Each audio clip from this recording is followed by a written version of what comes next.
Well, with 4 wins from 4 games, Victoria couldn't be going much better in the Sheffield Shield at the moment, and their coach Chris Rogers joins us. Chris, what a fantastic win it was for you against New South Wales, a victory by 300 runs. Yeah, hello guys. It was a fantastic win. I think a lot of things lined up for us, but to go and play a side with so many world-class players and to beat them so comprehensively, I thought that was absolutely brilliant and gives our group a lot of belief. Chris, obviously, as mentioned before, 4 wins in a row. It's been the perfect start. It feels like this Victorian squad has the perfect mix of experienced players like Pete Handscomb, Marcus Harris, and a really exciting crop of younger players who are really starting to find their feet in domestic cricket. Is that how you see this squad at the moment as well?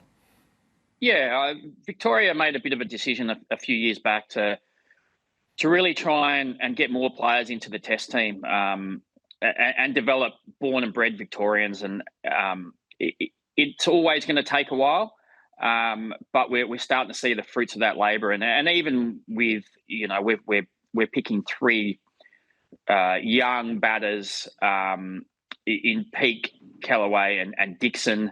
That bodes well for the future, but that's equally balanced out well with having the likes of Boland, Harris, and Handscomb to kind of to almost coach them along the way as well. So we feel we've got a really good mix. A lot of players who are coming into their mid-20s as well, and hopefully they're not far away from international recognition. One of those young batters, Campbell Kellaway, scored an excellent 100 in his previous Shield game. In this most recent one, he got a proper working over from Mitchell Starc, but did really well, scored a half century. When he was getting that working over from Mitchell Starc, are you sitting in the crowd going, well, I don't really like my player getting worked over like this, but this is going to be so good for him. He's going to learn so much from this. I probably wasn't thinking that. I was probably thinking, how good's this? From my own personal experience, when you go and play international cricket, the bowlers are faster, they're taller, and they present different challenges. So, you want to be well prepared for what's to come. And for Campbell, he wouldn't have faced that challenge before. So, to get into that situation where you realise perhaps you're not in the best positions and you don't have the game just to get through that just yet, that's gold, because then you can go away and work on it and figure a few things out. So, I'm looking at what Campbell's going through at the moment. I think even first game, he found he was out to 2 outside edges. He went away, worked and the next game he got 2 inside edges. He played on. So he's working through these little fine things in his game, and I think that's going to set him up well once again for what's to come. Chris, you said after the match that you were confident that when Usman Khawaja does retire, that Campbell Kellaway is a contender to potentially take over that spot in the Test side.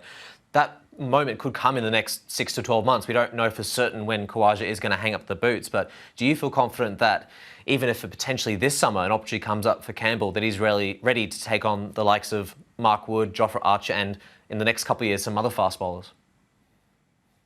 Yeah, I said that. I've been watching Campbell carefully now for a while. I get to sometimes have the best seat in the house because you're watching him work in, day out, and then go in and see what he's learning out in the middle. But I'm seeing a young man with a game that's going to stand up in international cricket. The way he lines the ball up. I mean, we were kind of sitting at a mid-off angle for Campbell facing Mitch Starc, and Starkey was swinging the ball away, and his bat was coming perfectly along the line to cover that movement. So they're the kind of things that I get to see, and from that, I believe he's got that game to handle, the best bowler in the world. So I know he's young. There's a long way to go, but it wouldn't surprise me if he did get a go early and he had some early success as well. So, I'm confident that he's going to have a good career for Australia. Chris, can you talk us through Campbell's move to opening at the top of the order? He hadn't done a whole lot of that before he'd played for Victoria. Was that your idea? Did you broach that with him as, one former opener? You saw that potential in him, or was that his idea? No, I mean, we had hoped that Will Pukovski was going to be the one who would, do great things for Australia at the top of the order. And then when it played out the way it did with Will, we knew there was another opportunity. So, we made some decisions in the background, and then spoke to Campbell about, here's the opportunity. If you look at that Australian side, and at the time you were probably thinking Marnus and Smith are going to be in 3 and 4 for a little while to come. And even if Smith retires, there's probably some others who are lining up for that position. So where's the opportunity? It's at the top when Usman retires. So yeah, we had that kind of conversation, and it was a bit of a challenge for him early, but since I think there was a 100 against Queensland at the Gabba, and then even the 100 he got at the Wacker last game of the year against Joel Paris, who usually eats up left-handed batters for fun at the Wacker.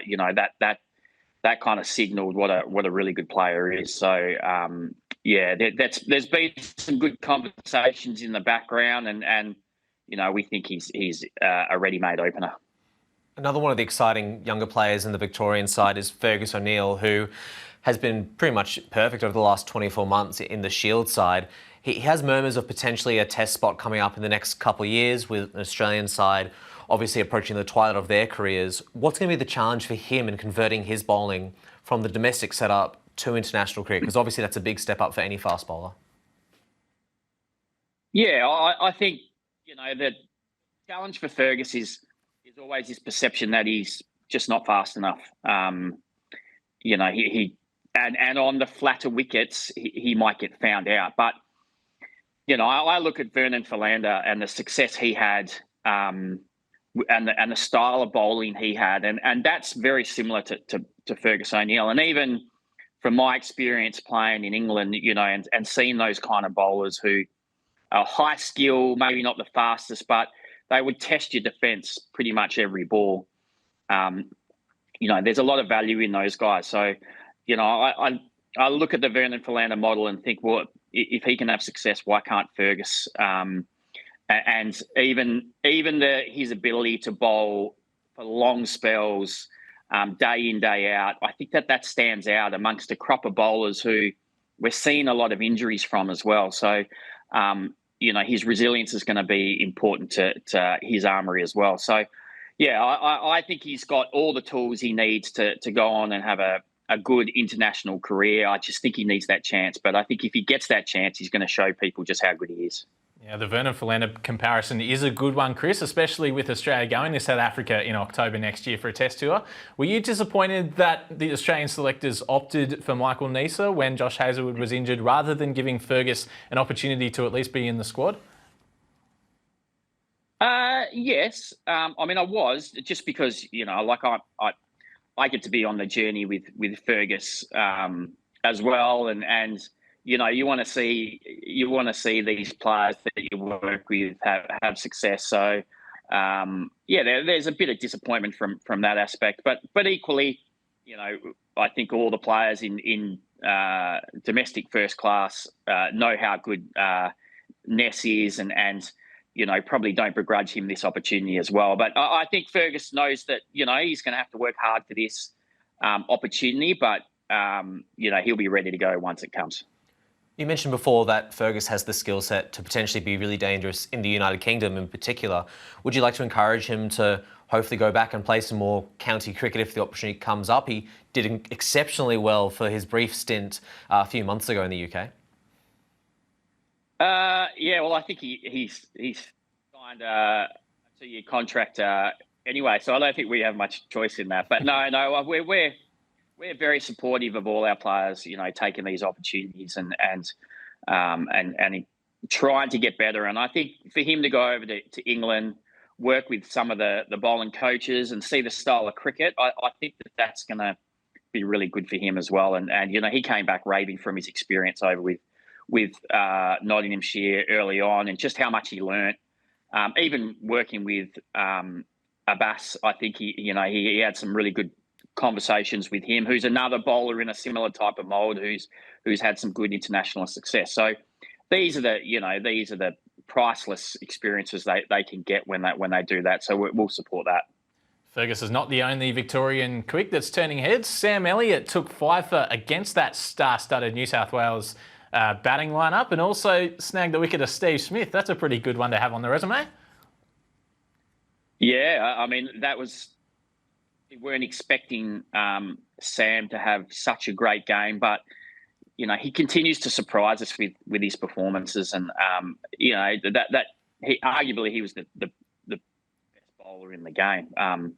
His 8 wickets were not at many runs, and he got some big wickets as well. So we've got high hopes for Sam as well. We know he's another one that's got to do the work, keep getting better, and keep earning the right. But he's another example of some really good talent we have in our system.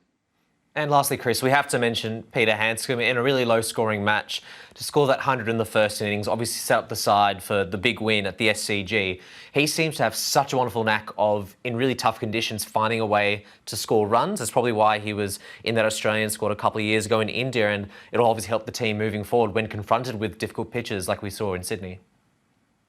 Yeah, I'm glad you asked me about him. Just sometimes, he doesn't get the credit he deserves.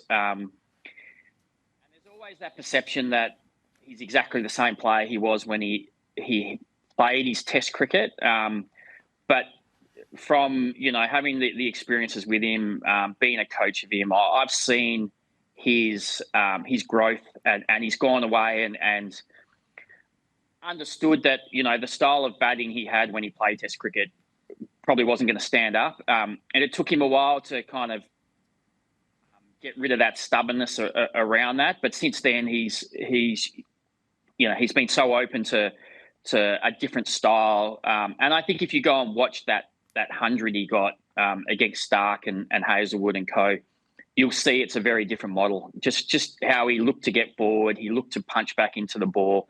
He wasn't just standing on the back foot behind the crease line. And from that, I think it's a game plan that would do pretty well in international cricket. So, if he got the chance again, I think he'd be much better prepared. If Smith was to retire and there was that opportunity needed for a stable number 4, I think that could be Pete, definitely. So hopefully he keeps scoring runs for us and things play out and he gets another opportunity at Test level. Well, if anybody knows about getting a second crack at Test cricket in your mid-30s, it's you, Chris, and I'm sure you'll be doing your best to get Pete Handscomb there. Chris, thanks so much for joining us, and good luck for the rest of the Shield season with your Victorian side that are high-flying at the moment. Thanks, guys.